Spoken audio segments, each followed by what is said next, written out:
Hello, ಎಲ್ಲ ನಿರ್ಮಾಪಕರ ಗಮನಕ್ಕೆ. ನಾನು ಜೈ ಜಗದೀಶ್ ಮಾತಾಡ್ತಿರೋದು. ನಿಮ್ಮೆಲ್ಲ ರಿಪೋರ್ಟ್ಗಳನ್ನ ಓದ್ತಾ ಇದ್ದೀನಿ, ಕೇಳಿಸ್ಕೊಳ್ತಾ ಇದ್ದೀನಿ.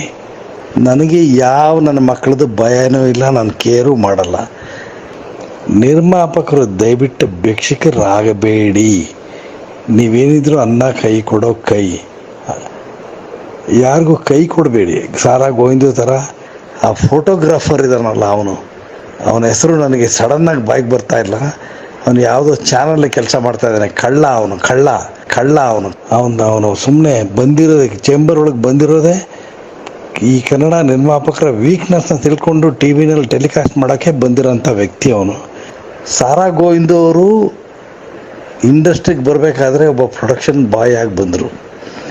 ಆದರೆ ಅವ್ರಿಗೆ ಇನ್ನೂ ಆ ಪ್ರೊಡಕ್ಷನ್ ಬಾಯ್ ಒಂದು ತೊಟ್ಟಿ ಕೆಲಸ ಅಂದರೆ ದಾನದ ಅನ್ನ ತಗೋಬೇಕು, ದಾನದ್ದು ದವಸೆ ದಾನಗಳನ್ನ ತಗೋಬೇಕು ಅನ್ನೋ ಬುದ್ಧಿ ಇನ್ನೂ ಹೋಗಿಲ್ಲ. ಹಾಗಾಗಿ ಇರೋ ಅಷ್ಟೂ ಜನ ಪ್ರೊಡ್ಯೂಸರ್ಸ್ನು ಅವರು ತಮ್ಮದೇ ಆದ ಶೈಲಿ ಅಂತ ತಿಳ್ಕೊಂಡ್ಬಿಟ್ಟಿದ್ದಾರೆ. ದಯವಿಟ್ಟು ಗೋವಿಂದ ಅವರೇ, ನೀವು ಬೇಕಾದ್ರೆ ಪಡಿತರಣಗಳನ್ನ ತಗೊಳ್ಳಿ. ಆ ಫೋಟೋಗ್ರಾಫರ್ಗೂ ಗೊತ್ತಿಲ್ಲ ಅಂತ ನಮಗೂ ಗೊತ್ತಾಗ್ತಾ ಇದೆ. ದಯವಿಟ್ಟು ನಾವೆಲ್ಲ ಭಾಳಷ್ಟು ಜನರಿಗೆ ಅನ್ನ ಹಾಕಿದ್ದೀವಿ. ಅನ್ನ ಹಾಕದೇ ಇರೋಂಥ ಸ್ಥಿತಿ ನಮಗೆ ಬರದೇ ಇರಲಿ ಅಂತ ನಾವು ದೇವ್ರ ಹತ್ರ ಬೇಡ್ಕೊತೀವಿ. ನಿಮಗೆ ಇವತ್ತು ಆ ಸ್ಥಿತಿ ಬಂದಿರ್ಬೋದು, ನಮಗೆ ಆ ಸ್ಥಿತಿ ಬಂದಿಲ್ಲ. ದಯವಿಟ್ಟು ಬೇಜಾರು ಮಾಡಿಕೊಂಡ್ರು ನನಗೇನು ಬೇಜಾರಿಲ್ಲ. ನೀವು ಒಂದು ವಿಷಯ ಹೇಳ್ತೀನಿ ಕೇಳಿ. ರಾಜ್ಕುಮಾರ್ ಪಾರ್ವತಮ್ಮ ಇದ್ದಾಗ ನೀವು ಭಾಳಷ್ಟು ಜನರಿಗೆ ಎಣ್ಣೆ ನೀರು ಕೊಡಿಸಿದ್ದೀರಾ ಅಂತ ನಮಗೂ ಗೊತ್ತಿದೆ.